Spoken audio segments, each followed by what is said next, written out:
lagi sama aku Rupa Hamida di PKSIPC Jakarta. Nah, saat ini aku sedang berada di pabrik mesin tepat guna yang menjadi salah satu anggota di kegiatan pasar kita semua yang akan diadakan hari Ahad besok tanggal 25 September di lapangan Kepek Pengasih Kulon Progo. Nah, penasaran maksudnya apa sih pabrik mesin tepat guna itu seperti apa? Nah, kita akan ngobrol dengan ownernya. Ikutin terus PKSIPC Jakarta dan jangan lupa like video ini, share dan juga subscribe. Oke, assalamualaikum warahmatullahi wabarakatuh teman-teman semuanya. Sekarang saya Urfa sedang bersama dengan salah satu peserta di pasar kita semua. Boleh tahu Bapak dengan siapa? Ya, perkenalkan saya Raskanto, pemilik dari CV Anaja Surya Barokah atau lebih dikenal dengan produknya Margosari Mesin. Margosari Mesin. Iya. Dengan Bapak siapa? Dengan Bapak Raskanto. Raskanto. Namanya Pak Raskanto ya? Iya. Oke, jadi Pak Raskanto, kita ini sekarang mau bertanya-tanya terkait dengan bisnis. Tadi saya lihat di depan itu ada mesin tepat guna ya. Iya. Nah, itu maksudnya gimana tuh Pak? Iya. Maksudnya mesin tepat guna. Jadi untuk mesin tepat guna itu lebih diaplikasikan ke secara khusus adalah mesin yang diproduksi bukan umum itu ya, jadi custom wujudnya itu sesuai dengan yang diinginkan dari masyarakat masing-masing itu sendiri itu. Oke, jadi tergantung permintaan. Betul, gitu ya. iya. Jadi mengikuti situasi di sebuah istilahnya, misalnya kita memproduksi alat itu harus tahu situasi di daerahnya si pembeli atau pengguna. Misalnya di sana nanti SDM-nya apa yang dibutuhkan, yaitu teknologi tepat guna itu nanti yang bisanya mengikuti harusnya seperti apa gitu. Contohnya apa Pak boleh tahu? Ya. Terus sekarang mungkin ada beberapa contoh mesin ya, diantaranya ada mesin untuk pengolah serbuk kayu atau plastik. Nah, mungkin kalau di daerah tertentu untuk listrik jarang ada.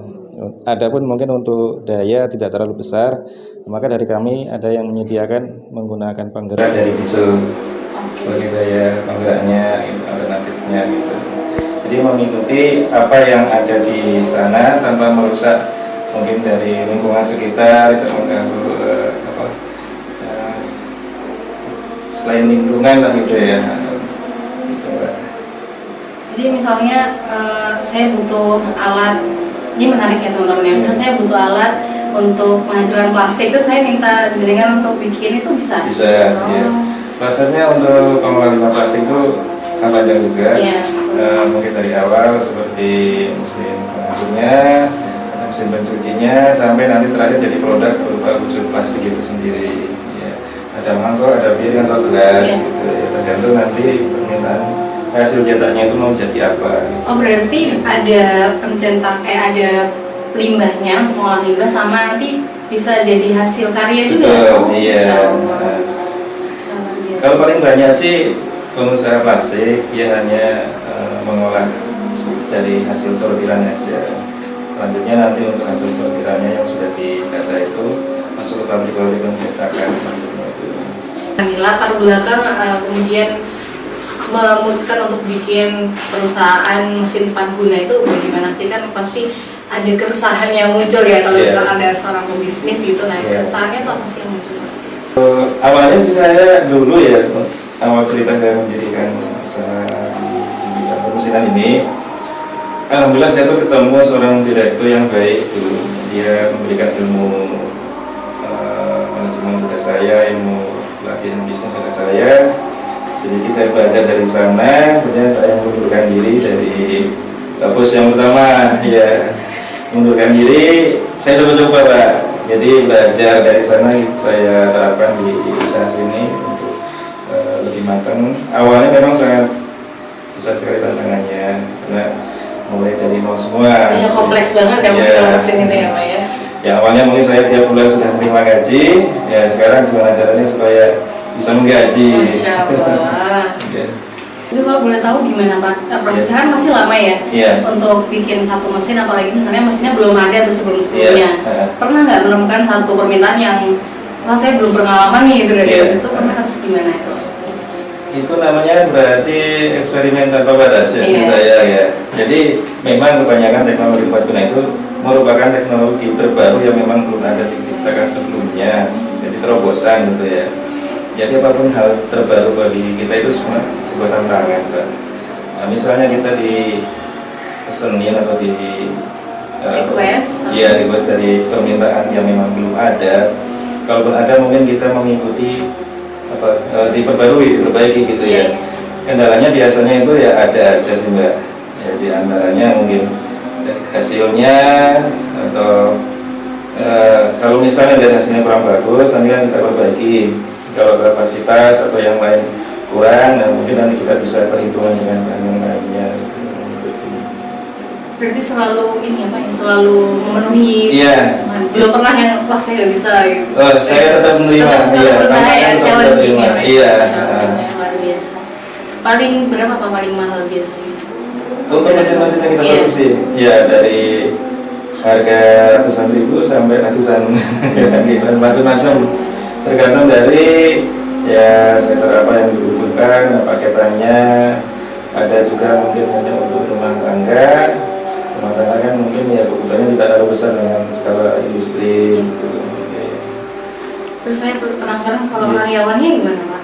Kan berarti kan itu terdiri dari beberapa, misalnya kalau alat itu kan berarti mesin besi segala macam, Betul. apa ada listriknya juga gitu. Iya, Berarti komponen. karyawannya dari semua bidang tuh bagaimana? Tidak, kalau untuk di sini semua harus bisa mengikuti.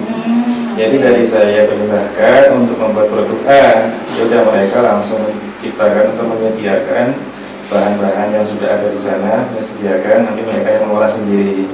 Dari kami hanya menunjukkan gambar aja, gambar, dan nanti kalau misalnya dari gambar itu ada perubahan, dari perubahan itu hanya saya menuangkan sedikit untuk perubahan itu. Jadi semua karyawan harus bisa. Mengikuti, ya. Berarti ini ya Pak ya, ada pelatihannya juga. Awalnya memang agak susah itu Mbak untuk mereka bisa terbiasa. Ya mungkin kalau dari pengelasan sih mungkin dari kami terbiasa, kemudian untuk teknik bisa mengetahui hasilnya ini bagaimana kan juga perlu waktu juga. Ada cabangnya nggak sih Pak? Hasilnya? Cabangnya, belum belum di sini. belum ada ya. Berarti saya malah baru tahu ini. Baru tahu ada mesin tepat guna ya, Betul. sesuai dengan permintaan. Iya. Oke, Pak boleh mungkin disampaikan ini secara garis besar dan apa ya sedikit promosi lah boleh. Iya. Lokasinya di mana, alamatnya di mana, dan menerima orderan Hamin berapa misalnya seperti Iya. itu. Dan kontaknya juga nanti di bawah. Silakan Pak. Ya teman-teman, barangkali ada yang membutuhkan berbagai macam mesin, kami menyediakan di antaranya mesin untuk kebutuhan pertanian, peternakan, perkebunan, pasca panen, sampai dari skala UMKM sampai industri. Bisa menghubungi kami di Margosari Mesin yang beralamat di Karangtengah Kidul, RT 10 RW 5, Margosari Pengasih Kulon Progo. Untuk nomor yang bisa dihubungi ke 085 3267 38733.